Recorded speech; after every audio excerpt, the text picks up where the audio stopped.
Bonjour, je suis Gaël Arpin et je suis vigneron. Aujourd'hui, je vais vous parler d'un travail de saison puisque on est au mois de novembre.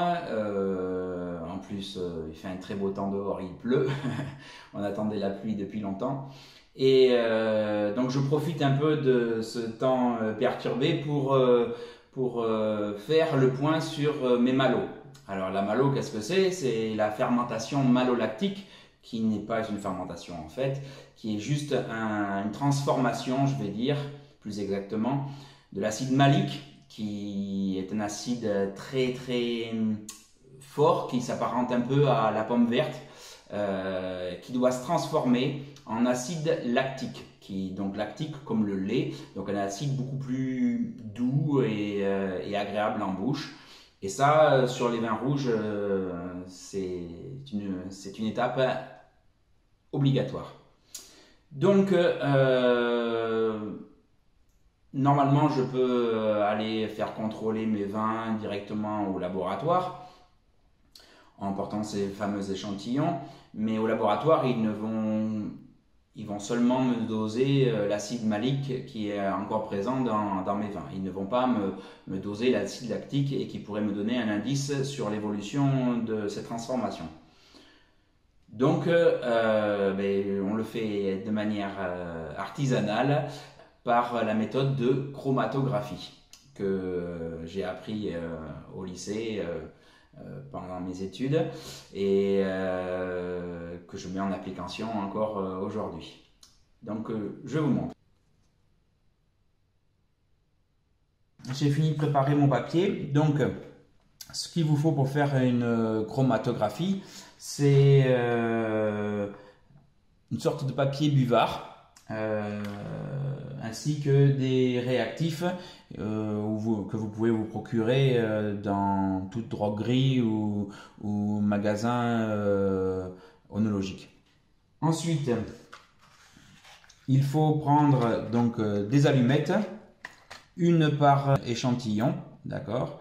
Et surtout après, il ne faudra pas se mélanger, hein. Et cette allumette, il va falloir la fendre. Ça va nous servir de pipette en fait pour prendre les gouttes de vin. Voilà.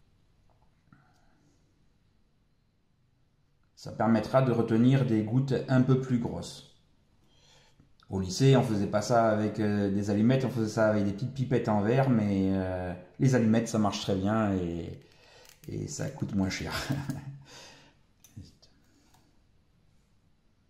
Surtout qu'après, les allumettes, forcément, on ne les jette pas, hein. Je les mets dans une boîte d'allumettes utilisées déjà, et ça sert toujours pour allumer du feu.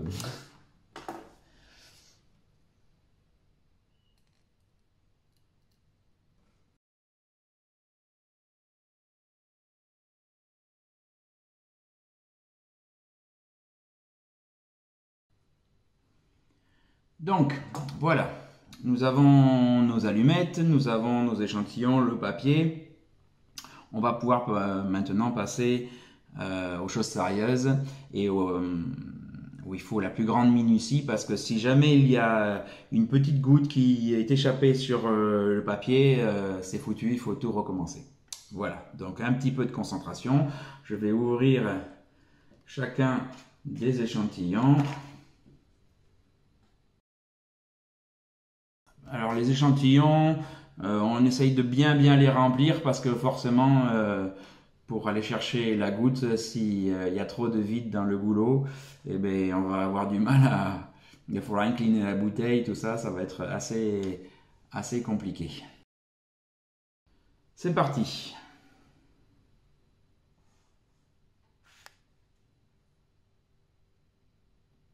Donc je positionne ma goutte sur... la goutte de vin sur mon point que j'ai fait, et il faut que ça fasse une tache à peu près grosse comme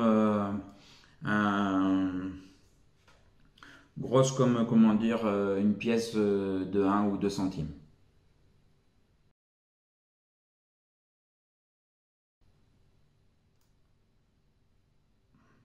Il va falloir donc renouveler l'opération 3 fois. Entre chaque application, on va devoir sécher avec un petit sèche-cheveux pour éviter que les taches ne deviennent trop grosses forcément. Pourquoi 3 fois? Parce qu'il faut qu'on obtienne une certaine concentration du vin et donc des acides sur la goutte en question.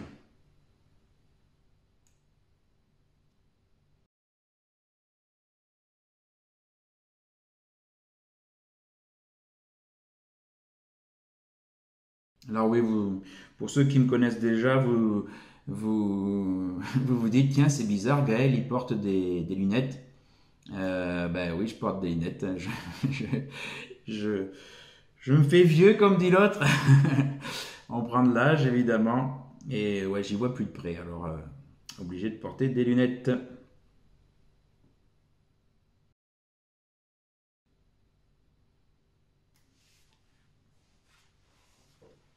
Voilà. Voilà. Donc, je prends un petit sèche-cheveux, là. On dirait un sèche-cheveux de Barbie, là. Et voilà, on sèche juste les taches, recto verso.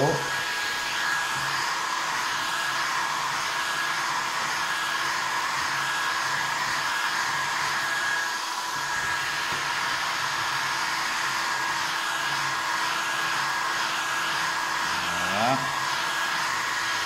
Et voilà. Donc, on obtient ceci au bout d'une fois. Et donc, comme je vous dis, on va répéter 3 fois la même opération. Je vais remettre des gouttes sur chacune des tâches 3 fois. Donc voilà. Donc vous voyez, les tâches sont beaucoup plus foncées. On voit que le vin est plus concentré. Parce qu'en fait, voilà, j'ai 3 applications. Une fois qu'on a ça, en fait, on va le positionner en cylindre. Voilà. Donc, vous voyez le trait que j'ai tracé de 2 cm va nous être très utile parce qu'il va falloir qu'il soit parfaitement bord à bord. Comme ça, on est sûr que le cylindre a une surface bien plane. Et ensuite, on positionne 2 agrafes pour tenir le tout. Pareil de l'autre côté. Bien bord à bord. Voilà. Et on a notre cylindre. Comme ça. Donc ce cylindre, après, on va le positionner dans le bocal. Alors il faut un bocal d'1,5 litre environ. Bocal de conserve. Hein. Donc moi j'ai mis une poche de plastique parce que le réactif, ça mange le métal. Donc le produit, il faut que vous mettiez à l'aide d'une petite éprouvette dans un bocal donc d'1,5 litre, comme je vous disais, 50 ml de butanol.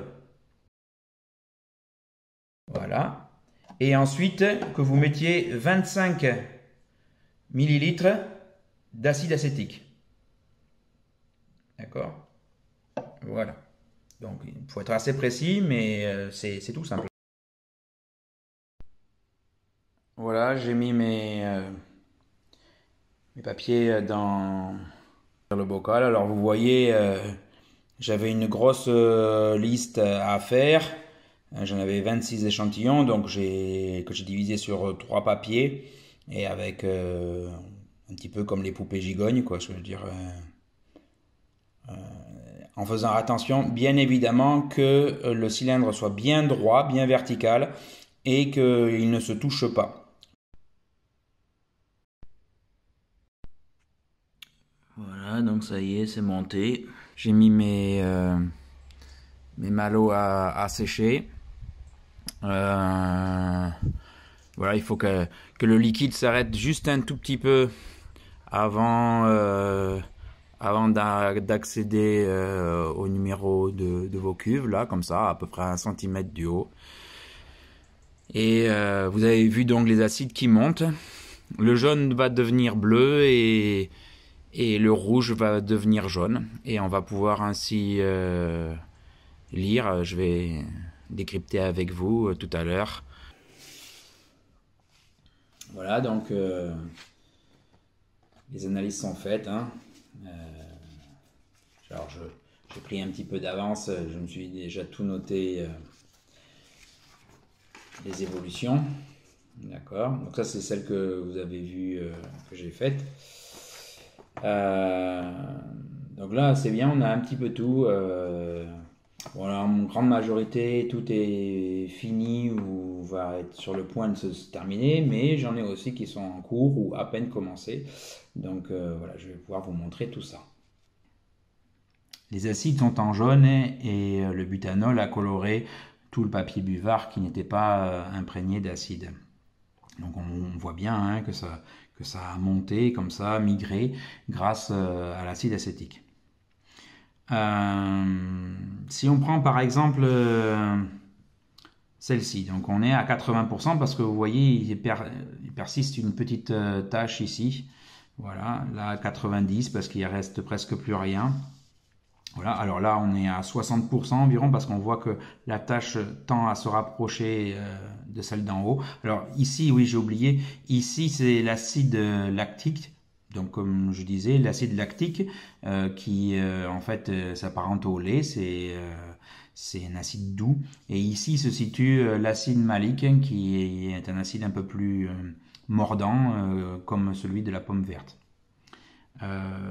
Donc comme je le disais là, voilà, ici on voit bien que ça remonte un peu, on est environ à 60%. Ici à 70 parce qu'on voit que c'est un peu plus léger que ici. Là on est à 95%, c'est presque terminé parce qu'il n'y a quasiment plus rien ici. Ensuite si je vous en sors un autre là, alors celui-là il y en a beaucoup qui sont terminés, hein. Ça c'est terminé, ça c'est terminé, ça c'est terminé, ça c'est terminé. Et là on est à 95%, 85% et 90%. Voilà. Alors là ici voilà c'est là où en fait je pense que on a le plus de retard parce qu'on voit bien que ici la tâche est plus grosse ici que là. Donc là la SE2 elle est à 20% à peine, à 30%. Mais tout est commencé par contre. Et en revanche, voilà, la 100, on voit, elle est terminée. Ici, il y a encore une petite traîne à monter, donc on est encore à 95%.